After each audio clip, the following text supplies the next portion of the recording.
Ada 3 orang sahabat, berbeda kedudukan mereka ini. Mereka di mata Nabi SAW punya kedudukan lebih tinggi dari yang lain. Artinya, nggak masuk di akal kalau mereka tidak hadir dalam peperangan. Yang pertama Ka'ab bin Malik. Karena ini ahli Badr, hadir di perang Badr. Sama dengan Hilal nanti, dan juga Mararah. Ya. Tapi Ka'ab yang paling banyak ceritanya. Ka'ab mengatakan, aku pun mendatangi Nabi SAW. Dan dalam perjalanan dari rumahku menuju ke masjid untuk bertemu dengan Nabi SAW, aku berkata dengan jiwaku sendiri, demi Allah, tidak ada yang bisa menyelamatkanku hari ini kecuali kejujuran. Ka'ab berkata, saat aku menemui Nabi SAW dan mengucapkan salam, maka beliau menjawab, tapi dengan senyum yang diikuti dengan penuh kekecewaan dan marah. Nabi SAW lalu bertanya kepadaku, apa yang menghalangimu ikut berperang bersamaku? Ka'ab lalu menjawab, demi Allah, wahai utusan Allah, aku belum pernah memiliki harta sebanyak saat aku tidak ikut perang bersama anda. Dan aku tidak punya uzur sama sekali, kecuali hanya kelemahan jiwa dan kelalaian saja. Tolong digarisbawahi dulu kalimat ini teman-teman sekalian. Ini kejadian besar ini. Karena kejadian Ka'ab bin Malik ini diceritakan dalam Al-Quran untuk menjadi pelajaran bagi kita semuanya, dan juga dalam riwayat-riwayat Sahih Bukhari dan Sahih Muslim dijelaskan tentang kisah ini. Di sini Nabi SAW marah dengan sahabatnya, dan ini pelajaran bahwasanya boleh seseorang yang sudah merasa sangat dekat dengan temannya marah kalau memang dia lihat temannya itu meninggalkan ibadah, meninggalkan kewajiban-kewajiban, lalai, dan marahnya ini karena Allah Subhanahu Wa Taala. Nabi SAW sini marah dengan Ka'ab. Sementara ada sahabat-sahabat Nabi yang lain yang tidak disebutkan semua namanya di dalam buku-buku sejarah, tapi mereka datang salam dengan Nabi, minta maaf, mana Nabi SAW maafkan.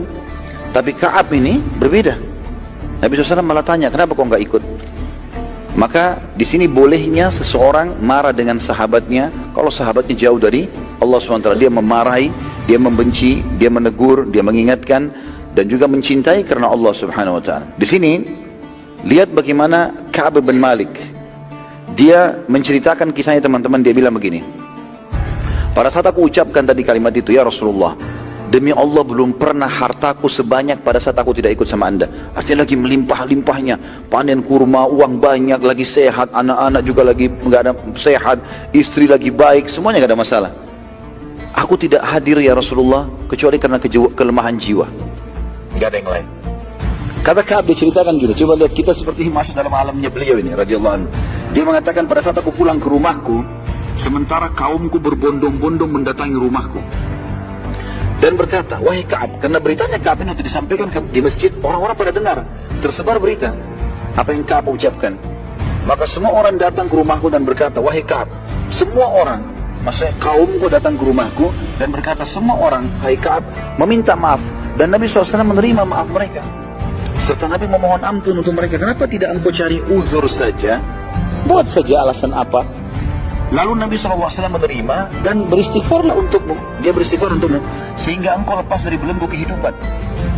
Kata Ka'ab, sungguh mereka terus saja mendesakku sampai aku hampir saja kembali ke Nabi SAW dan membuat-buat uzur agar dimaafkan, dan sungguh aku telah diberi oleh Allah lisan yang lancar dan akal yang cerdas dalam menyusun kata-kata. Tetapi aku berkata kepada kaumku, apakah ada orang selainku yang sempat menyampaikan udzur yang sama denganku? Ada nggak yang alasannya sama dengan aku? Atau alasan mereka berbeda? Maka mereka bilang, ada 2 orang karena alasan kelalaian. Lalu dia tanya, Ka'ab tanya, siapa mereka berdua? Lalu kaumnya menyebutkan 2 orang sahabat lagi yang saya bilang ahli Badr, sama-sama 3 orang ini nanti diboikot oleh Nabi SAW. Maka mereka mengatakan Hilal bin Umayyah dan Murarah bin Rabi' radhiyallahu anhu ajma'in. Ka'ab berkata, sungguh keduanya termasuk yang hadir di perang Badr, sama dengan aku, sama-sama hadir di Badr. Maka aku akan menunggu dan menerima apapun yang menimpa keduanya. Keduanya dihukum, aku dihukum juga. Tidak mau, aku nggak mau bohong, nggak mau rekayasa, uzur, pokoknya apa adanya. Seperti itulah.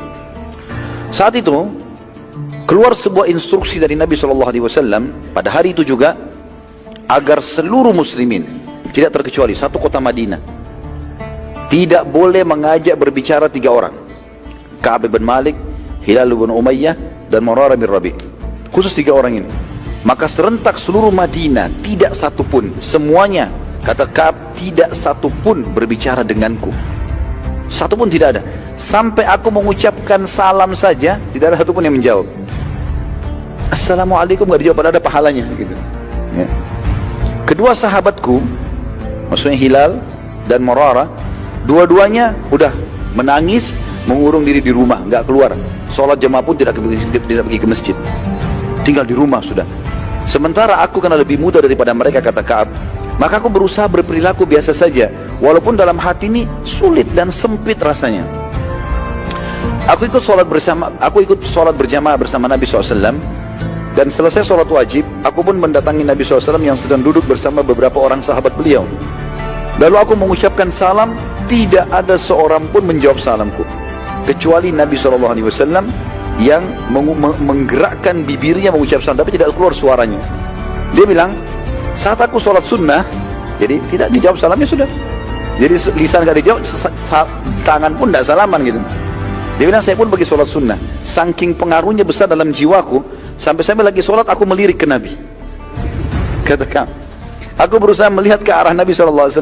Dan pada saat aku melihat ke arah Nabi, ya kalau Nabi tidak tahu, maka aku melihat Nabi sedang melihat ke arahku. Dan kalau Nabi mengetahui aku melihatnya, maka beliau mengalihkan pandangan matanya.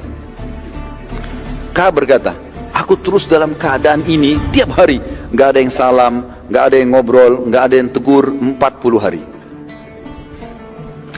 Kata beliau, pada hari ke-40, tiba-tiba seseorang mencariku.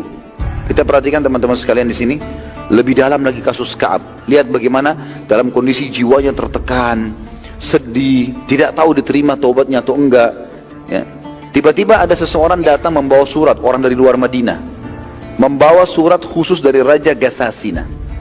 Ini orang kafir ini, beragama Nasrani, mengirim surat khusus kepada Ka'ab.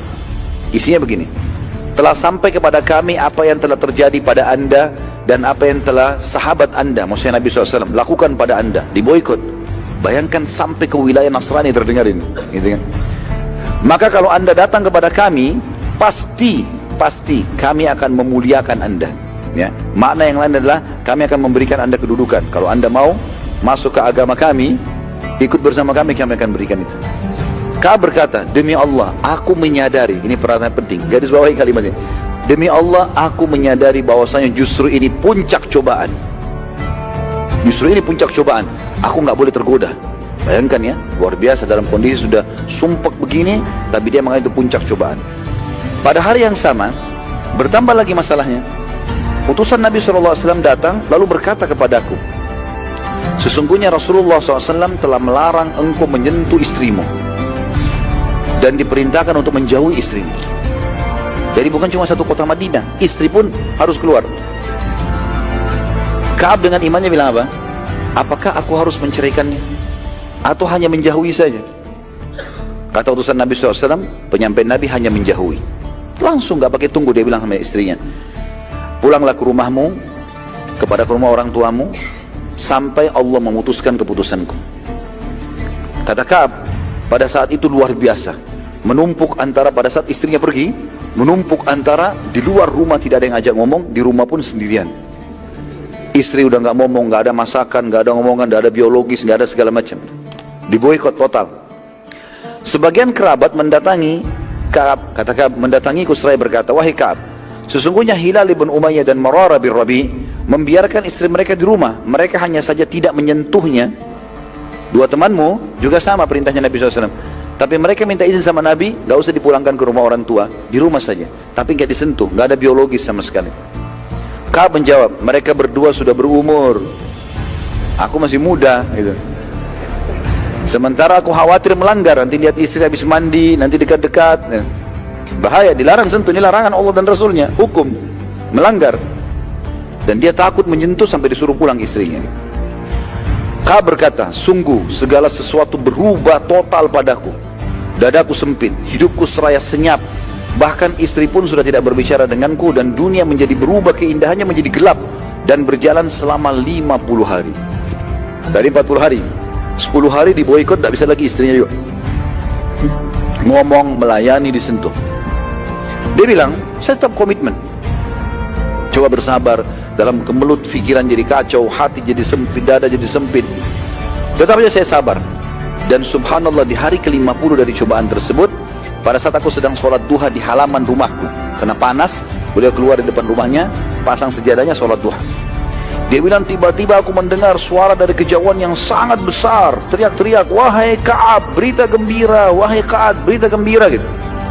Dia bilang, saya melihat ke arah suara itu, saya melihat ada dua orang sahabat Rasulullah SAW, yang satu lari, yang satu pakai unta. Dua orang ini kayak bersaing ingin tiba ke aku. Siapa yang tiba duluan gitu. Dia bilang, saking bersaingnya dua orang ini, yang unta memicu untanya supaya sampai ke aku duluan, yang berlari tahu dia akan kalah cepatnya, maka dia naik ke atas pohon yang tinggi. Lalu mereka berdua sambil berteriak, berita gembira wahai Ka'ab bin Malik, gitu. Terus saja itu dikumandangkan sama mereka, sampai Ka'ab mengatakan, aku pun bertanya, ada apa, gitu. Lalu dua-duanya secara bersamaan menyampaikan, satu di atas pohon, yang satu dari untanya, gitu kan. Jadi saking berita gembira luar biasa, dia mengatakan, berita gembira, telah turun ayat Al-Quran yang menerima taubatmu. Maka kata Ka'ab radhiyallahu anhu, aku pun sujud kepada Allah sebagai syukur, dan hatiku tiba-tiba jadi lapang. Yang tadinya bumi ini sempit jadi luas, gitu. Tadinya sumpek jadi lega, kepala rasanya sempit, luas semuanya.